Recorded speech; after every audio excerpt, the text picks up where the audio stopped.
Hello students, welcome back to Sachin math classes. जो हमारा MSc का मैथ चल रहा है कैलकुलस ऑफ वेरिएशन, इसके ऊपर आज हमारा लेक्चर नंबर 10 है बेटा। इससे पहले के लेक्चर नीचे डिस्क्रिप्शन में प्लेलिस्ट के फॉर्म में दे दिए हैं और एमएससी के बहुत सारे मैथ कराए थे, वो भी नीचे डिस्क्रिप्शन में आपको दे दिया गया है।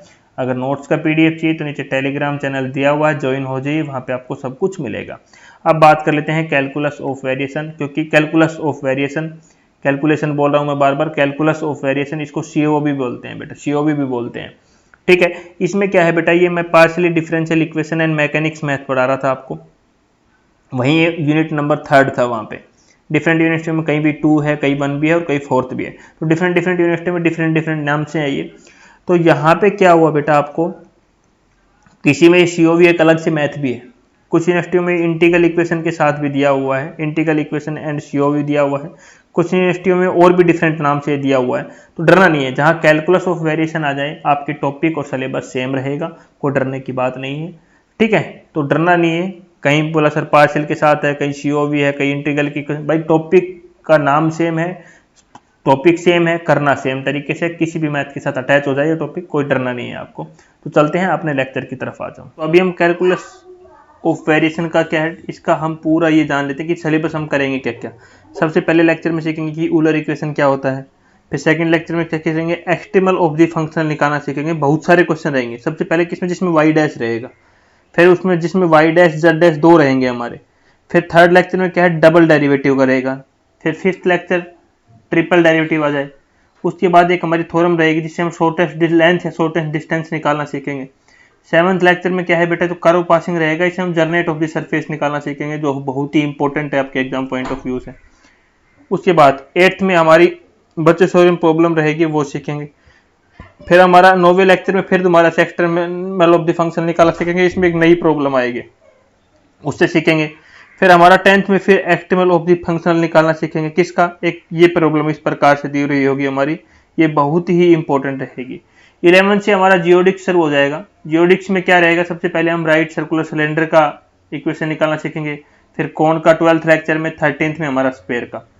फिर 14th लेक्चर से ना बेटा हमारी यूलर इक्वेशन जो हमने सीखी थी उसकी इंपॉर्टेंस थ्योरम शुरू हो जाएगी।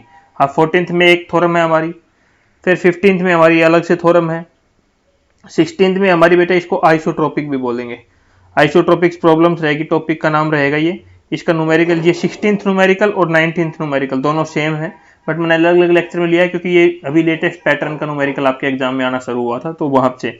फिर हमारा 17th एक दोबारा से एक थ्योरम है हमारी। 18th हमारा जो मूविंग बाउंड्री प्रॉब्लम है बेटा, जिसका नाम कई बार आएगा ट्रांसविलिटी कंडीशन, जिसका एक एंड फिक्स रहेगा। एक इसमें दो पार्ट रहेंगे बेटा, ये मैंने खाली आपको बताने के लिए लिया है, जब इनके लेक्चर लेंगे ना बेटा, तो एक थ्योरम के 5-5 नाम है, वो सब मैं लेक्चर लूंगा ना, इस थ्योरम का 5 नाम, इसके 5 नाम, सबके 4-4 5-5 नाम है। तो जब मैं लेक्चर लूंगा ना वहां पे, तो इसके डिफरेंट डिफरेंट नाम है, वो पूरे लेक्चर में ब्रीफ के साथ आपको मैं वहां पे दे दूंगा। अभी वैसे मैं आपको ओनली क्या है बेटा, ये बता रहा हूँ कि ये टॉपिक मैं कराऊंगा, तो अभी तक यही प्लान है। आगे में जो जो टॉपिक्स मेरे पास आते रहेंगे मैं आपके पास शेयर करता रहूंगा। मेरा टॉपिक क्या है आज का हमारा, determine the extremal of the functional. I Y is equal to integration 0 से 1 वाई डैश का स्क्वायर डी एक्स प्लस, अलग से है बेटा, ये देखो ये डी एक्स इसके साथ है, प्लस y1 का whole square and y0 is equal to 1 गया में दिया हुआ है। बेटा आपको मैंने थोड़ी देर पहले पढ़ाया था एक लेक्चर में कि एक्सट्रीमल कब होगा, जब del I is equal to क्या होगा, 0 होगा, तभी हमारा फंक्शन क्या होगा, एक्सट्रीमल होगा। ठीक है बेटा, तो हमारा ये आई वाई दिया हुआ है, तो हम इसमें क्या लगा दें, del I is equal to 0 होगा, तभी फंक्शन क्या होगा, एक्सट्रीमल होगा, तभी हम फाइंड कर सकते हैं उसको। तो इसको ये हमें गिवन है, ये एक बहुत ही अलग प्रकार का क्वेश्चन और ये एग्जाम में पूछा जाता है, ध्यानपूर्वक समझना इसको। ठीक है, इसके बाहर मैंने पूरे के बाहर क्या लगा दिया, del I is equal to 0 हो गया। अब दोनों पे अलग अलग सिंगल सिंगल, इस पे डेल अलग अप्लाई कर दिया, इस पे डेल अलग अप्लाई कर दिया, इसके साथ भी डेल, इसके साथ भी मैं। अब ये डेल क्या है बेटा, डेल का मतलब है डिफरेंशिएशन, डाउट मत रखना, भूलना मत, डेल का मतलब सिंपल से डिफरेंशिएशन।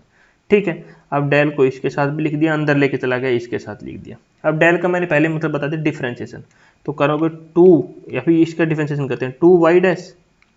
ठीक है बेटा, वाई डैश हो गया, फिर डिफरेंशिएशन किसका करेंगे, वाई डैश का भी तो करेंगे, तो पावर का किया ना, तो del y dash d x. Similarly इसका करेंगे तो 2, फिर किसका किया, 2y1 पावर का कर दिया, फिर y का कर दिया हमने, इज इक्वल टू 0। समझ में आया, अरे भाई एक्स स्क्वायर होता है, जेड स्क्वायर होता है, 2z करते हो, उसके बाद D by d x, Z का भी तो डिफ्रेंशिएशन करते हो दोस्त, वैसे ही कर दिया यहाँ पे भी। डेल वाई डैश का था, पहले 2 वाई डैश का कर दिया, फिर डेल वाई का बच गया, वाई वन डैश का वो कर दिया, फिर यहाँ पे क्या किया 2 वाई डैश का, तो वाई वन का तो कर दिया, फिर डेल वाई वन का बच गया इज इक्वल टू 0। अब यहाँ पे देखो 2 कॉमन निकाल दिया, दूसरी साइड लेके 0 हो गया दोनों का। यहाँ क्या बच गया y one del y one, यहाँ क्या बच गया y dash del y dash d x. अब वाई डैश को मैं क्या लिख सकता हूँ, सभी को पता है d y by d x लिख सकता हूँ, इसमें कोई हसरत नहीं है, ठीक है। तो वाई डैश की जगह मैंने क्या पुट कर दिया, d y by d x.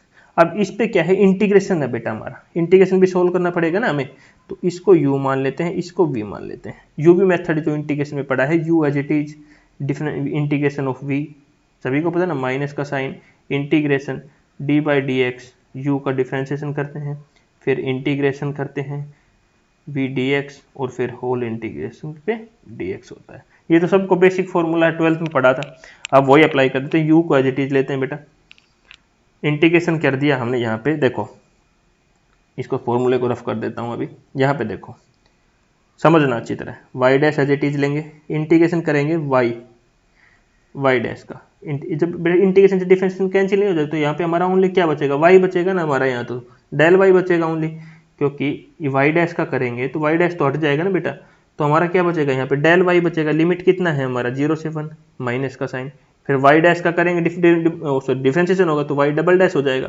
फिर इसी का डेल y डैश का करेंगे तो डेल y dx आ जाएगा, लास्ट 12 टर्म हमारी as it is equal to 0 रहेगा।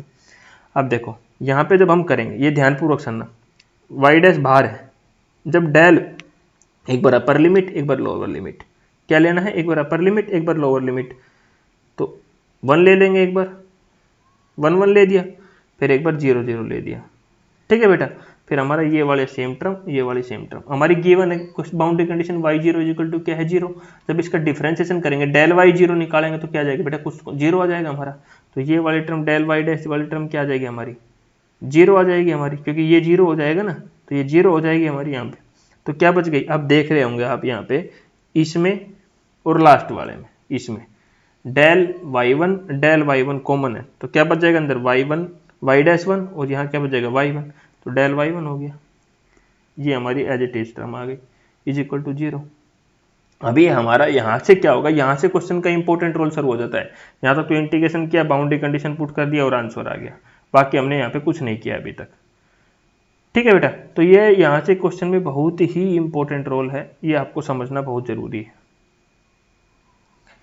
अब देखो हमारा क्या है, as del y and del y one are arbitrary quantity, दोनों क्या है आर्बिट्रेरी क्वांटिटी है, तो दोनों क्या है, ये भी 0 के इक्वल होगा और ये y डबल डैश भी क्या इसके 0 के इक्वल हो जाएगा।